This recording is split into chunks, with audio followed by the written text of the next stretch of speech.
Out in my alter ego about 3 years ago, just as a joke, and never intending for it to be something I would do on a repetitive basis. But this year, I was minding my business, talking to my assistant about some firm matters, and she said, "Are you gonna do that?" I said, "Do what?" "You know, you come out on stage, the comedy show." I said, "No, I'm not doing that." She said, "Well, Lance, people expect that." But having news today, all good things must come to an end. And so this is my swan song. So, I am burning up just for you all. Seriously, let me thank a few people, and we will move on to the reason we're here. I want to first of all thank our sponsors who sponsored tonight's show. It means a great deal to us. Thank you for those who bought individual tickets. And I want to just leave one message. I do the same every year, and it is to those of you who are not part of the legal community. We call them the lay people in the audience. This really does happen. Innocent people really do get wrongly convicted. And I was speaking to someone tonight who said, "I've never heard of the Innocence Project. It's a real thing." And so I would say to you, those who are being introduced tonight to the Innocence Project, tell your friends, spread the word. We've helped a lot of people over the years. There are a lot of people that still need to be helped, and we can do that with your support, your prayers. Yeah.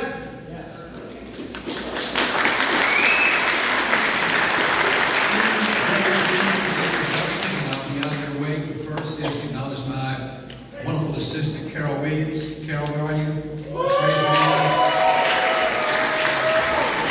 Tonight we're going to have Carol's support, so Carol, thank you very much. And I'd next like to introduce the executive director and the lead lawyer for the Innocence Project. His name is Seth Miller. Some of you all know him. It's a rare occasion when you can meet someone and say, "Wow, that person is doing what God on earth to do." It's just a beautiful thing to watch. And Seth has been the only ED in the Innocence Project's history.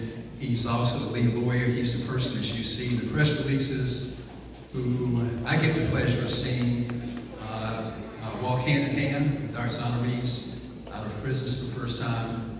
And so it is my great privilege and honor to introduce Seth.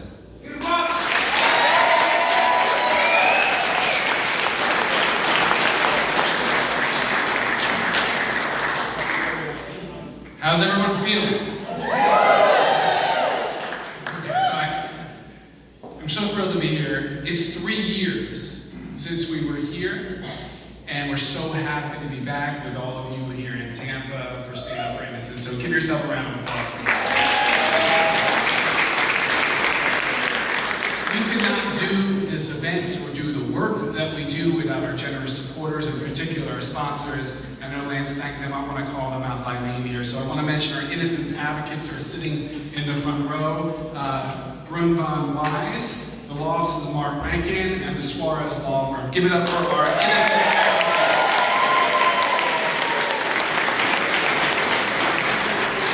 Next is our Innocence Friends, the All Sports Community Foundation, the Oris Construction Services, Lance Scrivenlaw, Lance and Carol. Thank you so much. Schutz and Bowen, John Patterson, our vice chair of our board, is here from Schutz and Bowen, and Wagner, McLaughlin, and Whittemore, our Innocence Friends. Thank you all.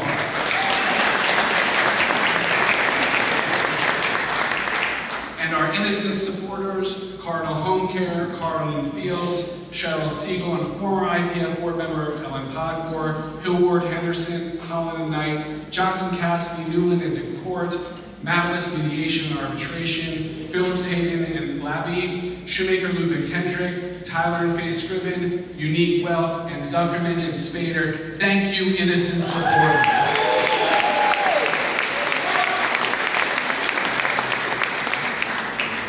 Now, before we get to the comment, you need to understand why we do this work. We do this work to give people new life who have been wrongfully convicted. And we are so privileged tonight to have 12 individuals, some of whom we helped get out, and some who are just here to visit, who are here tonight, who are innocent people wrongfully convicted, but freed by our project or some other innocence organization around the country. So when I call out your name, please stand and be recognized. James Bain, who spent 35 years in Tampa in 2009.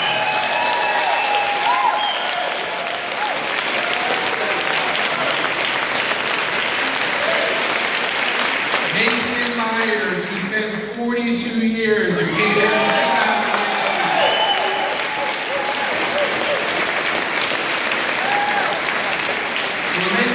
Who came home in 2018 after 14 years in prison, 10 on death row.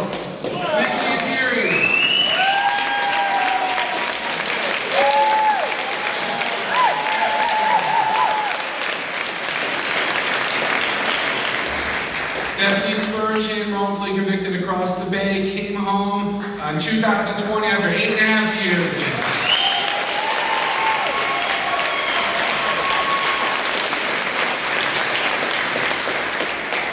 Derek Williams, who came home in 2011 after 18 years.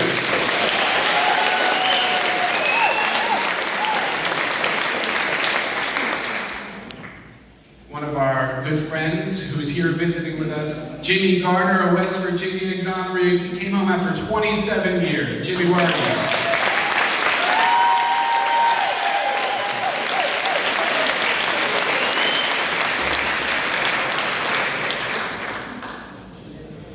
Right here in Tampa, Tony Hobbs came home in 2021 after 31 years in prison.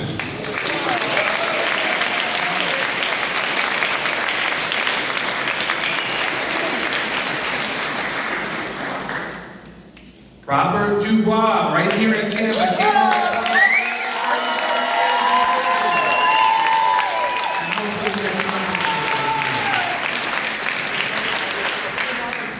Clay Chabot, a Texas exoneree who's here with us tonight, came home after 22 years in prison.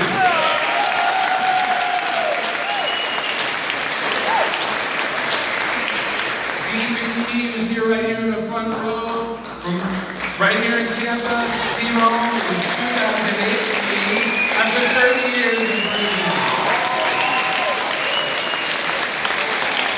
And here's a special one. Just this Monday. What? Just this Monday, this guy came home from the Columbia Correctional Institution after 33 years of wrongful incarceration. Cornelius Neil Marion, he's here. Where are you, Neil?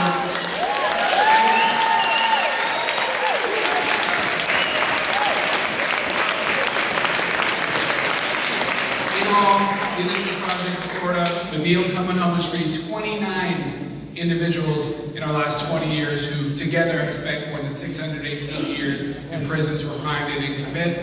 We're not going to worry about all the bad things that happen. We're going to be happy that those people are home, celebrating their freedom with us tonight.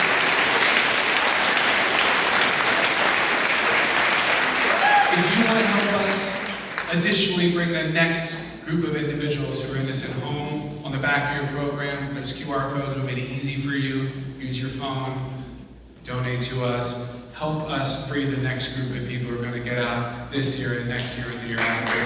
Thank you all for being here tonight. I'm going to turn it over to our person who's going to introduce comedians, IPF board member Mike Ducko.